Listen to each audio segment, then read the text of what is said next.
I'm Danny Smiles. We're here in the kitchen of Céramique Royale for the 29th edition of ItalfestMTL. We're going to be cooking some simple dishes. First one, we're going to be doing a battuta di manzo, so a nice little beef tartare with Parmigiano Reggiano, some lemon, some chili. Delicious, super simple. You'll just have to follow these easy steps.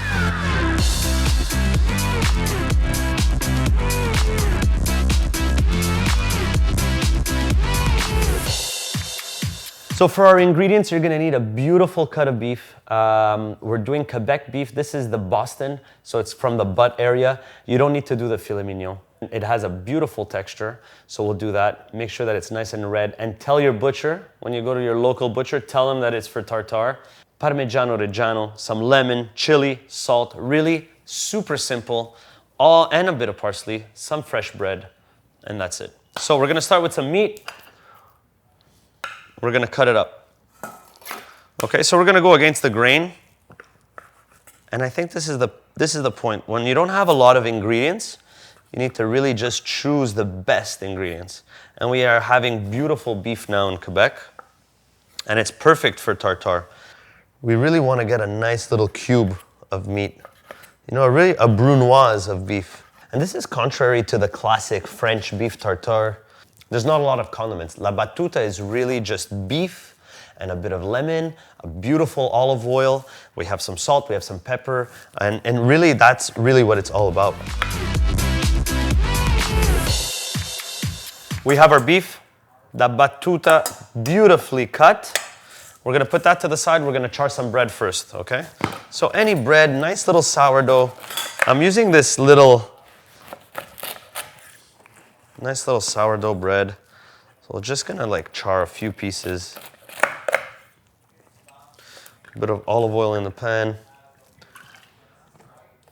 Just kind of searing it in olive oil brings out really that taste, you know? Just putting that in. But there's something about like just bread in a pan with a bit of olive oil. It's just, you would see your grandma do this back in the day, so it's just nice.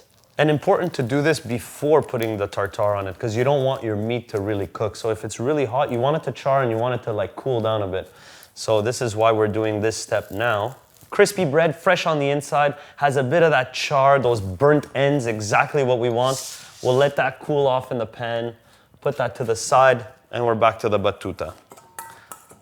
Now, this is the part where the battuta comes from, beating the meat and really getting in there. So, salt. A nice handful of salt, so it's almost like you really season it. Pepper, chili flake, and this is really dependent of how spicy you want it. So I put a bit. Beautiful olive oil from Abruzzo. You're looking at about 50 milliliters. Now notice, we're really incorporating the olive oil, the salt, the pepper, and we're really going in and mixing the meat. I'm not adding any lemon right now because if I add lemon, it's gonna really change the color. So I'm gonna put that right at the end, right before we serve it. And the lemon juice is kind of gonna give it almost like that little cook on the meat, because you could cook with salt, you cook with acidity, you cook with so many different levels. And that's the beef tartare. The lemon is almost gonna really go there and cook the meat, but it's gonna change the color a bit. So we wanna try to keep our beef tartare, our battuta, as red as possible. And then we could adjust seasoning when we taste, so very, very simple. And really make sure to incorporate everything.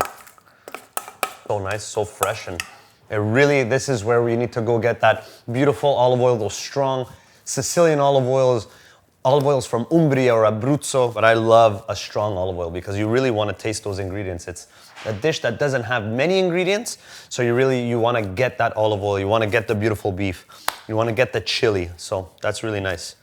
So we'll do a bit of lemon juice. I use sideway lemon so you won't get the pit, and I think this is the perfect amount. Mix that all together. You know, it's not drastic. We're losing a bit of that redness. Just a bit of salt. Now, don't forget, we're adding cheese, Parmigiano Reggiano, so we're adding that saltiness. So Pepper's great in there. The olive oil's great. It's not too oily. It's beautifully incorporated. You'll see it. We'll now plate it on our dish. We'll take this away, put that over here. Little doily on the plate. Old school.